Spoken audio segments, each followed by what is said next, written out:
Blender கற்றுக்கிறதுக்கு மொத்தமாக 4 faces இருக்குது. ஸோ அதை பற்றி தான் இன்றைக்கி நம்ம டீட்டெயிலாக பேச போகிறோம். இந்த 4 ஃபேஸையுமே நீங்கள் ரொம்பவே முக்கியத்துவம் கொடுத்து அதை கற்றுக்க ஆரம்பிச்சிட்டிங்க அப்படின்னா கண்டிப்பாக கடைசி கட்டத்தில் நீங்கள் ஒரு 3D ஸ்பெஷலிஸ்ட்டாக மாறிடுவீங்க.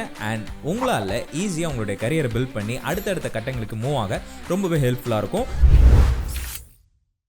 முதல் ஃபேஸ் ஸ்டார்ட் பண்ணுறது தான். எஸ், சிம்பிளாக இருந்தாலும் இதுதான் ரொம்ப ரொம்ப முக்கியமான ஒரு ஃபேஸுங்க. ஸோ பிளெண்டரை எப்படி ஸ்டார்ட் பண்ணலாம் அப்படின்னா, முதல் விஷயம் இன்ஸ்டால் பண்ணுங்கள். உங்களுக்கு என்ன லேப்டாப்பாக இருந்தாலும் பரவாயில்ல, லேட்டஸ்ட்டான கிராஃபிக் கார்டு, லேட்டஸ்ட்டான ஓஎஸ் இருக்கான்னு நீங்கள் செக் பண்ணிக்கோங்க. அதுதான் ரொம்ப மெயினான விஷயமா இருக்கும்.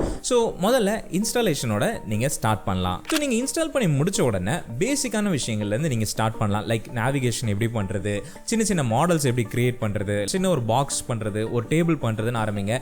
இதுக்காகவே நம்ம ஸ்பெஷலாக ஒரு பேசிக்கான டியூட்டோரியல்ஸ் அண்ட் லைக் சீரீஸாகவே நம்ம போட்டிருக்கோம். ஸோ நீங்கள் அதை தாராளமாக செக் பண்ணி பார்க்கலாம். லிங்க் வந்து உங்களுக்கு டிஸ்கிரிப்ஷன் ஆர் ஐ கார்டில் இருக்கும். அண்ட் அந்த வீடியோஸில் பார்த்தீங்க அப்படின்னா ஒரு டேபிள் கிரியேட் பண்ணுறது எப்படி, ஒரு டீ கடை எப்படி கிரியேட் பண்ணுறது, ஸோ இந்த மாதிரி பட்ட ரொம்பவே பேசிக்கான விஷயங்களை தான் நம்ம பேசியிருப்போம். ஸோ அதை ஃபாலோ பண்ணி நீங்களும் ட்ரை பண்ணி பார்க்க உங்களுக்கு ரொம்பவே யூஸ்ஃபுல்லாக இருக்கும். ஸோ கண்டிப்பாக செக் பண்ணி பாருங்கள். அது ஆல்ரெடி நிறைய பேர் செக் பண்ணி பார்த்து புதுசாக 3Dக்குள்ளே ஜம்ப் ஆனவங்களாம் இருக்காங்க. ஸோ உங்களுக்குமே அது ரொம்ப ஹெல்ப்ஃபுல்லாக இருக்கும். நம்ம கண்டிப்பாக செக் பண்ணி பார்த்துட்டு அண்ட் உங்களுடைய பிளெண்டரோட கரியரை நீங்கள் அங்கேருந்தே ஸ்டார்ட் பண்ண ரொம்பவே ஹெல்ப்ஃபுல்லாக இருக்கும். அடுத்ததாக ஃபேஸ் 2. ஃபேஸ் 2 பொறுத்த வரைக்கும் ஒரு இன்டர்மீடியேட்டான ஸ்கில்ஸ் தான். ஓகேங்களா? ஸோ இந்த இன்டர்மீடியேட் ஸ்கில்ஸில் நீங்கள் என்ன பண்ணலாம் அப்படின்னா 3Dயில் இருக்கிற தனித்தனி டிபார்ட்மெண்ட்ஸை நீங்கள் ஃபோக்கஸ் பண்ணலாம். அது என்ன டிபார்ட்மெண்ட்ஸ் அப்படின்னா, ஒரு மூவி கிரியேட் பண்ணுறாங்க இல்லை அப்படின்னா ஒரு ப்ரொடக்ஷன் ஸ்டுடியோவே இருக்குனாலுமே 3Dயை பொறுத்த வரைக்கும் எல்லாத்தையுமே தனித்தனி டீம் வந்து ஹேண்டில் பண்ணுவாங்க. லைக் மாடலிங் ஒரு டீம் ஹேண்டில் பண்ணுவாங்க, மெட்டீரியல் அண்ட் டெக்ஸ்சர்ஸ் வந்து ஒரு டீம் வந்து ஹேண்டில் பண்ணுவாங்க. அண்ட் அடுத்து பார்த்தீங்கன்னா லைட்டிங் ரெண்டரிங் வந்து ஒரு டீம் வந்து ஹேண்டில் பண்ணுவாங்க, அனிமேஷன் வந்து ஒரு டீம் வந்து ஹேண்டில் பண்ணுவாங்க. ஸோ இந்த மாதிரி பட்ட தனித்தனி டிபார்ட்மெண்ட்ஸ் இருக்கும். ஓகேங்களா? ஸோ அதில் உங்களுக்கு எது பிடிச்சிருக்கு அப்படின்றத நீங்கள் சூஸ் பண்ணலாம். லைக் எப்படி ட்ரை பண்ணி பார்க்குறது அப்படின்னா, நீங்கள் மாடலிங் எடுத்துட்டிங்கன்னா பாக்ஸ் மாடலிங், லைக் பேசிக்கான மாடலிங் எப்படி நம்ம பண்ணுறது, நான் ஆர்கானிக் மாடல்ஸ் எப்படி நம்ம கிரியேட் பண்ணுறது, அந்த மாதிரி நீங்கள் ட்ரை பண்ணி பார்க்கலாம். லைக் எக்ஸ்ட்ரூஷன் எப்படி பண்ணுறது, லூப் கட்ஸ் என்னெல்லாம் இருக்குது, அண்ட் பார்த்தீங்கன்னா மாடிஃபைஸ் எப்படி யூஸ் பண்ணி நம்ம மாடல் பண்ணுறது. ஸோ இந்த மாதிரி பட்ட விஷயங்களை நீங்கள் பிளெண்டரில் ஃபோக்கஸ் பண்ணலாம். அடுத்து பார்த்தீங்க அப்படின்னா மெட்டீரியல் டெக்ஸ்சர்ஸை வந்து நீங்கள் ட்ரை பண்ணலாம். ஓகேங்களா? மெட்டீரியல் டெக்ஸ்சர்ஸ்னால் யூவி ரீடர் எப்படி யூஸ் பண்ணுறது, நோட்ஸ் எப்படி யூஸ் பண்ணி டெக்ஸ்சர்ஸை கிரியேட் பண்ணுறது, இந்த மாதிரி பட்ட விஷயங்களை நீங்கள் ஃபோக்கஸ் பண்ணலாம். அதுக்கடுத்ததாக இருக்கிறது பார்த்தீங்கன்னா லைட்டிங்கும் ரெண்டரிங் தான். ஸோ லைட்டிங் ரெண்டரிங் பார்த்தீங்கன்னா பேசிக்கான லைட்ஸ் வந்து நம்ம எப்படி யூஸ் பண்ணுறது அண்ட் அந்த லைட் மூலமாக, அதாவது இப்போ நம்ம ரியல் லைஃப்பில் ஒரு லைட்டை எப்படி செட் பண்ணி அதுலேருந்து எப்படி நம்ம ஒரு நல்ல அவுட்புட் எடுக்க முடியும் அப்படின்றத நம்ம செக் பண்ணுறோமோ, அதே மாதிரி பிளெண்டர்லையுமே இருக்கிற லைட்ஸை நீங்கள் யூஸ் பண்ணி அதோட வேல்யூஸை சேஞ்ச் பண்ணி நல்ல ஒரு ரிசல்ட்ஸ் எப்படி எடுத்துகிட்டு வரது அண்ட் ரெண்டரிங்கில் எப்படி ஒரு நல்ல ஒரு ரியலிஸ்டிக்கான அவுட்புட் எடுத்துகிட்டு வரது, அதையுமே நீங்கள் ட்ரை பண்ணி பார்க்கலாம். அதுக்கடுத்ததாக அனிமேஷன் டிபார்ட்மெண்ட்டை பொறுத்த வரைக்கும் கீ ஃப்ரேம்ஸ் எப்படி செட் பண்ணுறது அண்ட் பார்த்தீங்க அப்படின்னா சிம்பிளான அனிமேஷன்ஸ் எப்படி நம்ம கிரியேட் பண்ணலாம், அதோட ஒர்க் ஃப்ளோ என்ன, அந்த மாதிரி நீங்கள் கற்றுக்கலாம். Time line, graph editor, so இந்த மாதிரி பட்ட நிறைய விஷயங்கள் ஒரு டிபார்ட்மெண்ட்டுமே இருக்குது. ஸோ இதோட எல்லாத்தையுமே நீங்கள் ஒரு தடவை ட்ரை பண்ணி பார்க்கலாம். அதாவது ஃபேஸ் 2ல ஒரு 1 month ஃபேஸ் 2க்காக நீங்கள் டெடிகேட் பண்ணலாம். ஃபேஸ் 3க்கும் ஃபேஸ் 2க்கும் பெரிய டிஃபரன்ஸ் இல்லை. இப்போ ஃபேஸ் 3 என்ன அப்படின்றத நம்ம பார்க்கலாம். இப்போ நீங்கள் ஃபேஸ் 2ல ஒரு முடிவு எடுத்துருப்பீங்க, கரெக்டுங்களா? லைக் மாடலிங் போகலாமா, லைட்டிங் டெக்ஸ்சரிங் போகலாமா, இல்லை மெட்டீரியல் அந்த விஷயத்துக்கு போகலாமா, இல்லை ரெண்டரிங்கா, இல்லை அனிமேஷனா, இந்த மாதிரி பட்ட எல்லா டிபார்ட்மெண்ட்ஸையும் நீங்கள் ட்ரை பண்ணி பார்த்து அதில் எந்த கேட்டகரியை நம்ம சூஸ் பண்ணலாம் அப்படின்றதுக்கு நீங்கள் ஒரு முடிவுக்கு வந்திருப்பீங்க, கரெக்டுங்களா? இப்போ அதில் இருக்கிற அட்வான்ஸான விஷயங்களை நீங்கள் லேர்ன் பண்ண ஸ்டார்ட் பண்ணலாம். இப்போ ஃபார் எக்ஸாம்பிள் மாடலிங் போகிறீங்க அப்படின்னா பாக்ஸ் மாடலிங் பண்ணிட்டு இருந்தீங்க, அதாவது நான் ஆர்கானிக் மாடலிங் பண்ணிட்டு இருந்தீங்க. நீங்கள் அதிலிருந்து அப்படியே கேரக்டர் மாடலிங்க்கு நீங்கள் ஜம்ப் பண்ணலாம். ஸோ கேரக்டர் மாடலிங் எப்படி பண்ணுறாங்க, ஸ்கல்ப்டிங் எப்படி பண்ணுறாங்க அண்ட் ஹார்ட் சர்ஃபேஸ் மாடலிங் பார்த்தீங்க அப்படின்னா ரொம்பவே டீட்டெயிலான மாடல்ஸ் இருக்கும் இல்லையா? லைக் இப்போ ஆர்கிடெக்சரல் அண்ட் அதே மாதிரி பார்த்தீங்க அப்படின்னா மிஷின்ஸ், இந்த மாதிரி பட்ட விஷயங்கள் பண்ணுறாங்க பார்த்தீங்களா? ஸோ அந்த மாதிரி ஹார்ட் சர்ஃபேஸ் மாடலிங் எப்படி பண்ணுறாங்க அண்ட் அதுக்கான முறைகள் என்ன அப்படின்றதையும் நீங்கள் கற்றுக்க ஆரம்பிக்கலாம். உங்களுடைய டிபார்ட்மெண்ட் நீங்கள் சூஸ் பண்ணிட்டீங்கன்னா அதில் இருக்கிற அட்வான்ஸான விஷயத்தை நீங்கள் வந்து ஃபோக்கஸ் பண்ணணும். அதாவது நீங்கள் மாடலிங் தான் சூஸ் பண்ணுறீங்க அப்படின்னா அதில் இருக்கிற ஸ்பெஷலைசேஷனை நீங்கள் வந்து கற்றுக்கணும். அண்ட் இப்போ நம்ம மாடலிங் பார்த்தோம் பார்த்தீங்களா, அதுக்கு அடுத்ததாக வந்து மெட்டீரியல் ஷேடிங்கில் என்னெல்லாம் இருக்குது அப்படின்னு பார்த்தீங்கன்னா நோட் பேஸ் ஷேடிங்கை இன்னுமே அட்வான்ஸாக என்னெல்லாம் நம்ம பண்ண முடியும், எப்படி நோட்ஸை வந்து கனெக்ட் பண்ணுறது, அந்த கனெக்ட் பண்ணுறது மூலமாக எப்படி ரியலிஸ்டிக்கான மிக்ஸ் டெக்ஸ்சரை எடுத்துகிட்டு வரதோ, இல்லைனா நம்மளே ஒரு புதிய டெக்ஸ்சரை எப்படி கிரியேட் பண்ணுறது, இது மாதிரிப்பட்ட அட்வான்ஸான விஷயங்களை நீங்கள் லேர்ன் பண்ணலாம். அண்ட் அடுத்ததாக பார்த்தீங்கன்னா டெக்ஸ்சரிங், லைக் காம்ப்ளெக்ஸான நோட்ஸை வந்து நம்ம யூஸ் பண்ணுறது, பம்ப் கிரியேட் பண்ணுறது, டிஸ்பிளேஸ்மெண்ட் கிரியேட் பண்ணுறது, அது எப்படி நம்ம வந்து ஜாயின் பண்ணுறது அண்ட் வந்து ஃபோட்டோஷாப்லேருந்து எப்படி நம்ம கிரியேட் பண்ணி அதை பிளெண்டருக்குள்ளே எடுத்துகிட்டு வருது, இந்த மாதிரிப்பட்ட நிறைய விஷயங்கள் இருக்குது. அது ஸ்பெசிஃபைடாக நீங்கள் வந்து பார்த்து அதுக்கு நீங்கள் ஒர்க் பண்ணலாம். ஓகேங்களா? அண்ட் அடுத்ததாக பார்த்தீங்கன்னா ரிக்கிங் அண்ட் அனிமேஷன் தான். ரிக்கிங் அண்ட் அனிமேஷனை பொறுத்த வரைக்கும் கேரக்டர் அனிமேட் பண்ணுறது எப்படி அண்ட் அனிமல்ஸ் அனிமேட் பண்ணுறது எப்படி, ஸோ இந்த மாதிரிப்பட்ட ரொம்பவே காம்ப்ளெக்ஸான விஷயங்களை நீங்கள் ஃபோக்கஸ் பண்ணலாம். இதெல்லாமே வந்து ஃபேஸ் 3ல. ஓகேங்களா? இது நீங்கள் பிளெண்டரை கற்றுக்க ஆரம்பித்த 2வது வாரத்திலே நீங்கள் இந்த ஃபேஸ் 3க்குள்ளே வந்துட்டீங்க அப்படின்னா கண்டிப்பாக உங்களுக்கு ரொம்பவே கஷ்டமாக இருக்கும். ஸோ அதனால தான் சொல்கிறேன், ரொம்பவே நிதானமாக கற்றுக்க ஆரம்பிக்கலாம், ஒன்றும் ப்ராப்ளம் இல்லை. ஓகேங்களா? அனிமேஷன் வந்து இப்போ நம்ம பார்த்தோம். அதுக்கு அடுத்தது ஸ்பெஷல் ஸ்பெஷல் எஃபெக்ட்ஸ் லைக் விஎஃப்எக்ஸ்லாம் இருக்குது பார்த்தீங்களா, விஷுவல் எஃபெக்ட்ஸ். ஸோ அந்த விஷுவல் எஃபெக்ட்ஸும் நீங்கள் வந்து ஃபோக்கஸ் பண்ணலாம்.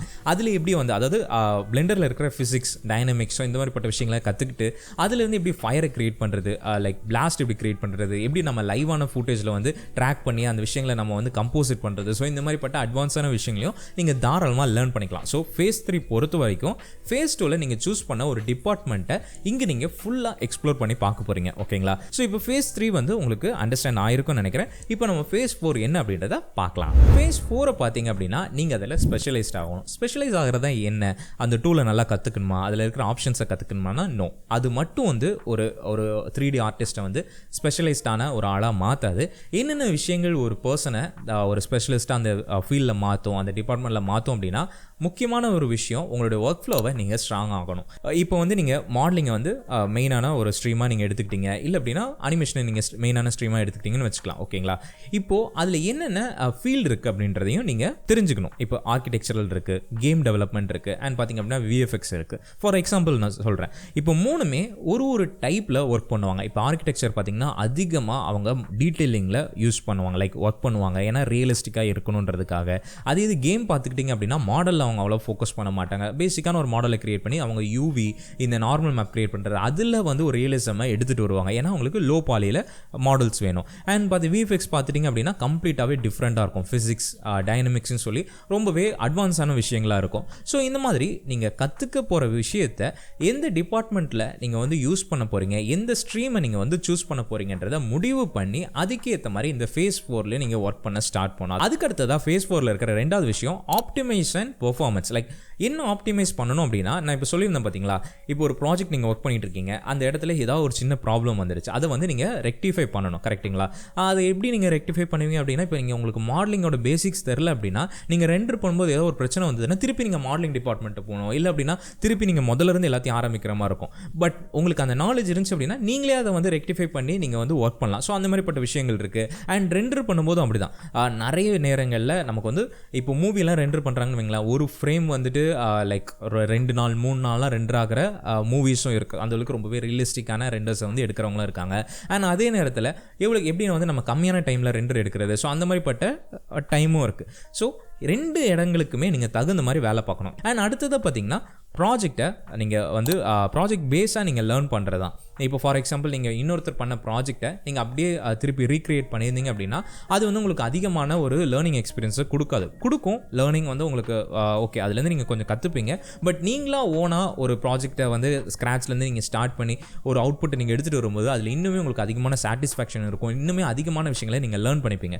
ஸோ அதை நீங்கள் ஃபோக்கஸ் பண்ணி உங்களுடைய லேர்னிங் கர்வை நீங்கள் செட் பண்ணிக்கோங்க. அது ப்ராஜெக்ட் பேஸாக நீங்கள் வந்து லேர்ன் பண்ண ஸ்டார்ட் பண்ணுங்கள். ஓகேங்களா? அண்ட் அடுத்ததாக பார்த்தீங்கன்னா உங்களுடைய லேர்னிங்கை வந்து நீங்கள் கண்டினியூ பண்ணிகிட்டே இருக்கணும். பிளெண்டர் அண்ட் 3D எந்த ஒரு ஃபீல்டாக இருந்தாலுமே சரி தான், நாளுக்கு நாள் அது வந்து லைக் அப்டேட் ஆகிட்டே போயிட்டுருக்கு. இந்த மாதிரிப்பட்ட டைமில் நம்ம வந்துட்டு ஓகே நான் ஒன்று கற்றுக்கிட்டேன், அதுதான் நான் வந்து ஃபுல்லாக ஒர்க் பண்ண போகிறேன் அப்படின்னா உங்களுக்கு ஜாப் கிடைக்கும். பட் நீங்கள் அதே இடத்துல தான் இருப்பீங்க. அதுலேருந்து நீங்கள் லைக் அடுத்த நெக்ஸ்ட் லெவல் போகணும் அப்படின்னா கண்டிப்பாக நீங்கள் உங்களுடைய லேர்னிங்கை வந்துட்டு நீங்கள் அப்டேட்டடாக இருக்கணும். லைக் இப்போ என்ன புது ட்ரெண்டில் இருக்குது, என்ன மாதிரிப்பட்ட அனிமேஷன்ஸ் பண்ணுறாங்க. பிகாஸ் ஒரு 5 வருஷத்துக்கு முன்னாடி இருந்த அனிமேஷன் இப்போ கிடையாது, எல்லாமே பயங்கரமாக மாறிடுச்சு.